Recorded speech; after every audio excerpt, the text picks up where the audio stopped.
Anthony Gordon, welcome to Barcelona. Anthony Gordon to Barcelona. Here we go. Wide left to Gordon, edge of the area. Gordon! Oh, yes! Oh, what a goal! It's Gordon, left corner of the area. Hit it inside. He's going to hit it this time. Oh, Anthony Gordon! 80 million euros. The deal went from rumours to official in the blink of an eye. How the hell are Barcelona doing a deal for Anthony Gordon in 24 hours for £60 million?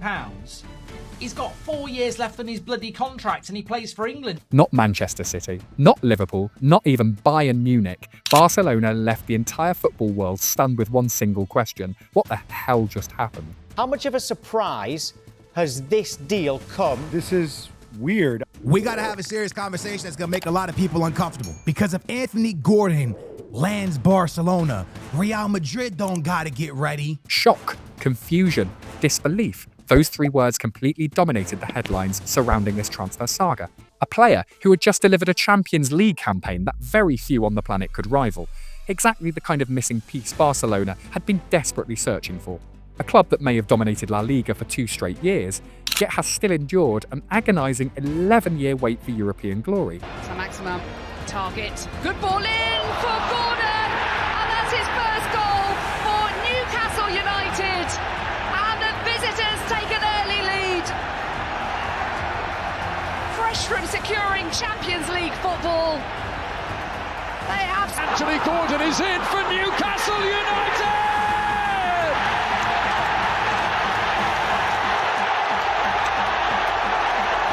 He started his career! Anthony Gordon is a right-footed left winger, blessed with blistering 36 km/h pace. He never waits for the ball to come to him. He actively hunts down defenders and terrorises them. With 17 goals across all competitions, he's been Newcastle's undisputed top scorer, practically carrying the entire team on his back this season. Yet the fact that only 6 of those goals came in the Premier League has turned him into the internet's favourite target for criticism surrounding this transfer. But people are looking at the wrong numbers. This is exactly where the story starts becoming interesting. Forget the Premier League statistics for a moment, because while Gordon struggled to score consistently for a Newcastle side stuck drifting around mid-table, he transformed completely under the lights of the Champions League. 10 goals in 12 Champions League matches. Let that sink in for a second. Because this level of efficiency goes far beyond ordinary good form. It enters the territory of genuine elite-class production. With output like that, we are talking about one of the most devastating European campaigns by an English player in recent years. And the most impressive part? He was not stat-padding against weak opposition. Sure, 4 goals against Karabakh might look like easy hunting. Might see him at some stage as Byrne plays it for. Here's Gordon now, right foot shot, buries it! Newcastle take the lead! Only 2 minutes on the clock! Leading scorer now with Harvey Barnes given away, and Gordon's in again for the hat-trick round the goalkeeper and stabs it in! But 10 goals across an entire Champions League campaign, including the knockout stages, means scoring against some of the most ruthless defensive structures in Europe. Think back to Newcastle's disastrous 2-7 defeat against Barcelona in the round of 16. Barca completely dismantled them, but even amid the wreckage of his team, Gordon still found a way to leave the big impression to the Catalan giants. Pressure on the goalkeeper.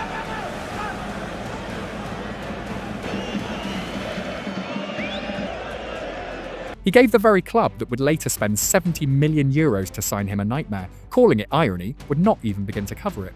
This was a full-blown entrance exam, and Gordon passed it with flying colours. Barcelona finalised the move because of what he showed in that tie. Watching him torture their own defence from the stands, Deco reportedly came away with one simple thought: what if he did this for us instead? It was literally a case of hiring the thief to become the security guard. And now that security guard has officially committed his future with a 5-year contract, so why Gordon?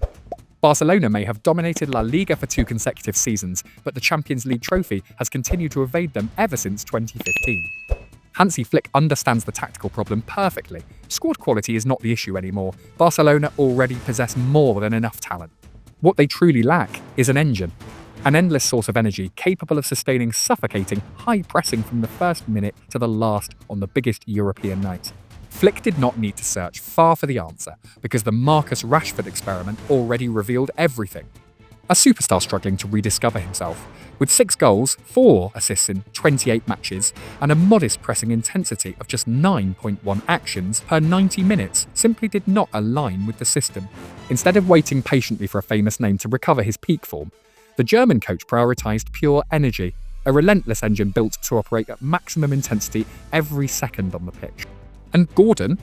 His number rises all the way to 18.3 pressing actions per 90 minutes. An outrageous output, literally double Rashford's, and the difference does not stop at pressing alone. Gordon's defensive resume this season is backed by 92 defensive support actions and 57 direct ball recoveries. That is the exact definition of the off-ball monster Flick has been searching for. Within Flick's system, the gap between these two players represents something much deeper than temporary form.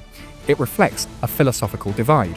The moment Rashford packed his bags and left was the exact moment Barca's board realised what piece was missing. They revisited the Champions League footage, watched Gordon torment defensive lines all over again.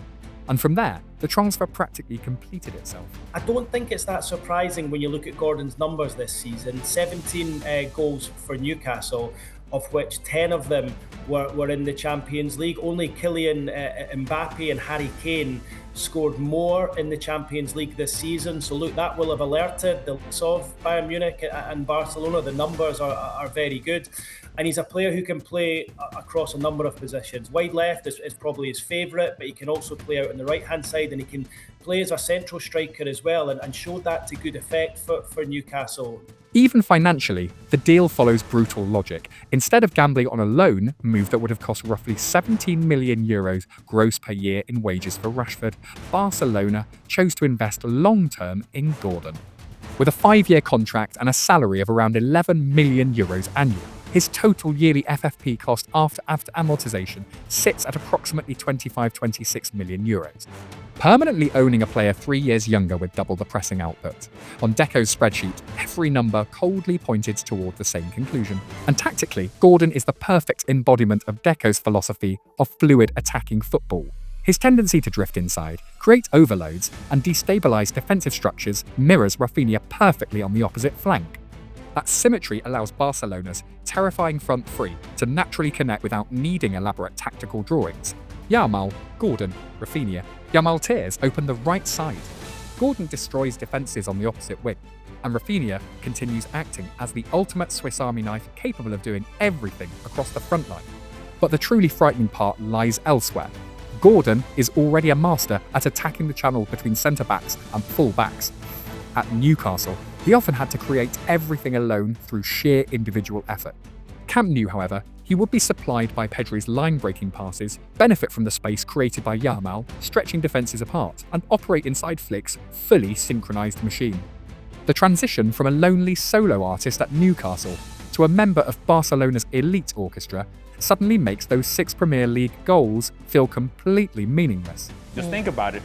Lamine Yamal will play on the right-hand side. As of right now, the center forward would be Ferran Torres. On the left-hand side, it could be Rafinha, it could be Fermin Lopez. And if it is Fermin Lopez, then Rafinha plays underneath, and they would interchange positions. And neither one of these guys, not Marcus Rashford and not Anthony Gordon, would play ahead of Rafinha, or would play ahead in the structure that I just mentioned, would play ahead of Fermin Lopez.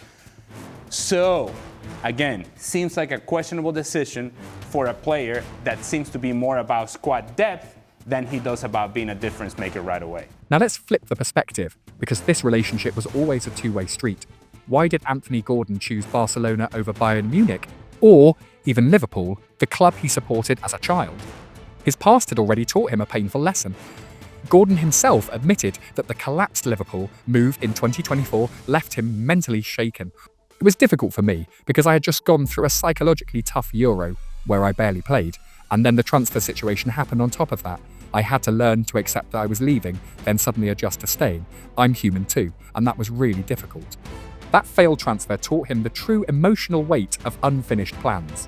Newcastle and Liverpool, there were talks between the two clubs over a potential sale of Anthony Gordon, but those talks did not progress. Why? Because Gerald Quansah, Newcastle wanted him to be part of that deal. Liverpool did not want that. Liverpool admire Gordon, but they see Quansah as a big part of their future. Of course, he's developed himself as a first-team player at Liverpool. They feel they've got strength in depth in the attacking positions as well, and they see Quansah as a future. But now, at 25 years old, no longer a 19-year-old wonder kid or a 22-year-old prospect, Gordon has reached the perfect age to step through football's biggest doorway. Mature enough to survive the pressure of Camp Nou, young enough that his prime years still lie ahead. Joining Barcelona means guaranteed Champions League football, competing for trophies every season, and sharing the pitch with Lamine Yamal, arguably the best 18-year-old footballer on the planet. Another crucial detail, Barcelona aggressively accelerated the deal before the World Cup because they refused to repeat the Nico Williams mistake. With both sides equally desperate to make it happen, everything was finalised within 72 hours. Gordon's representatives met Deco in Spain. Deco immediately flew to England. The 5-year contract was signed and the medical was completed. That urgency alone revealed how badly both sides wanted each other. It's a surprise, but we understand that Barca and Deco and Hansi Flick want this player, this profile, to execute the perfect attack of the team. Looking back at Barcelona versus Newcastle in the Champions League round of 16 earlier this season, Gordon's absence from the starting lineup due to illness sparked absolute chaos across social media.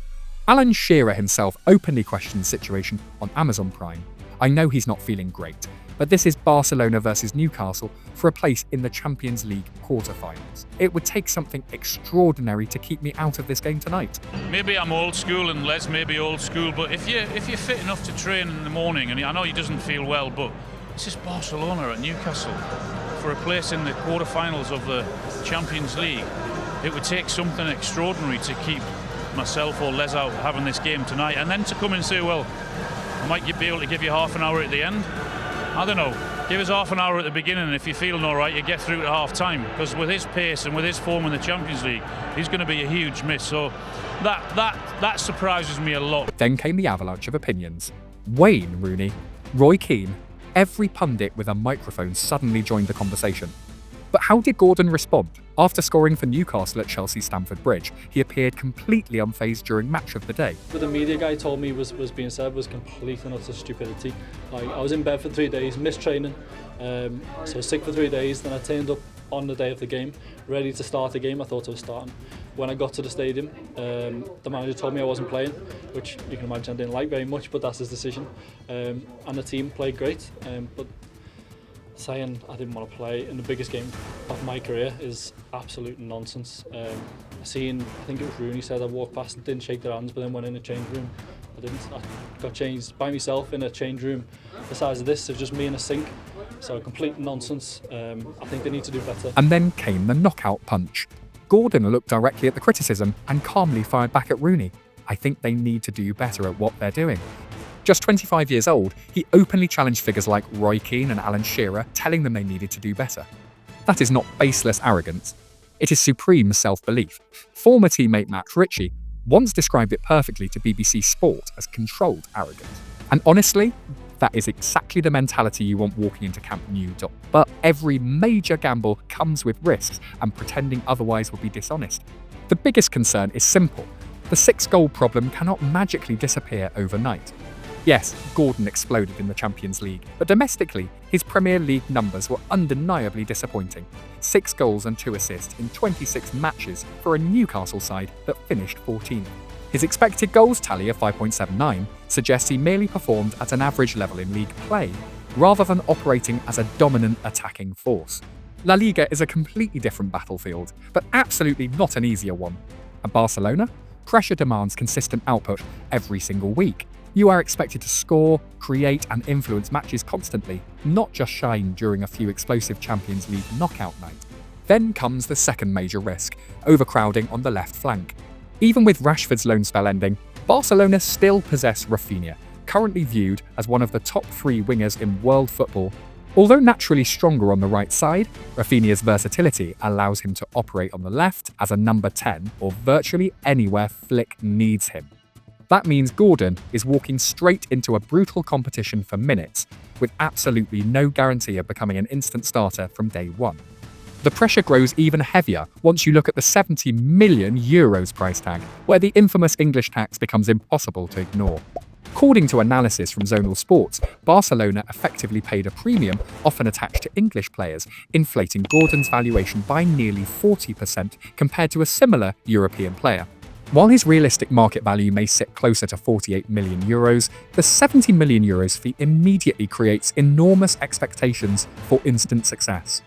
And that valuation gap becomes even more dangerous when considering Barcelona's already fragile financial situation. Analysis from Barca Universal suggests that after amortizing the 70 million euros fee across 5 years and adding his gross annual salary of around 11 million euros, Gordon's total yearly FFP cost could reach 25-26 million euros per season, a massive burden for the Camp Nou hierarchy. Can Barcelona handle it financially? Yes. But if Gordon fails to justify the investment, this deal instantly transforms into a gigantic liability, while the final challenge is adaptation itself. Moving from the Premier League to La Liga has always been a massive transition. The rhythm, defensive structures, tactical expectations, and psychological pressure in Spain are entirely different. History consistently shows that English players often require time to adjust. Gordon possesses the tools necessary to succeed, but having the tools does not guarantee the outcome. So, is this a risk-free transfer? Of course not. Football has never offered the concept of absolute safety. But is this a calculated risk, one heavily supported by data, tactical logic, and a crystal clear vision for Barcelona's European future? Absolutely. Anthony Gordon joining Barcelona is not the kind of glamorous blockbuster transfer that dominates front pages like Neymar or Mbappe once did. But the pressure surrounding this move might actually be even more terrifying. Because this is a signing specifically designed to upgrade the exact areas Barcelona still lack in Europe. Think about it. Hansi Flick already possesses the perfect visual foundation with Yamal, Rafinha and the midfield duo of Pedri and Dani Olmo. But in brutal Champions League, knockout football, Barcelona still need more aggression, more relentless pressing intensity, and another machine willing to run 11 kilometers every single match to keep the entire system functioning. Gordon is the perfect answer to that problem. With 10 goals in 12 Champions League matches, he has already proven he possesses the mentality and explosiveness required to shine under football's brightest and most unforgiving lights. And the genius of this transfer lies in one crucial detail. It does not replace anyone, it elevates everyone. Gordon's presence on the left wing stretches opposing defensive structures apart, creating huge pockets of space for Yamal to destroy teams on the opposite flank. At the same time, Rafinha gains the freedom to drift centrally, the zone where he becomes most dangerous. This structure would also transform any future Barcelona striker, whether it is Julian Alvarez or João Pedro, into a genuine killer, because the entire attacking ecosystem around them would already be built to press, sprint, create, and overwhelm defences relentlessly. Barcelona may have just assembled a full-blown destruction machine, and Anthony Gordon is the engine powering it. So, is this transfer genuinely frightening? I think it is. Not because there is any guarantee Gordon will instantly become a world superstar at Barcelona. He could absolutely struggle, suffer through adaptation problems, or even collapse under the pressure early on. But the terrifying part is this.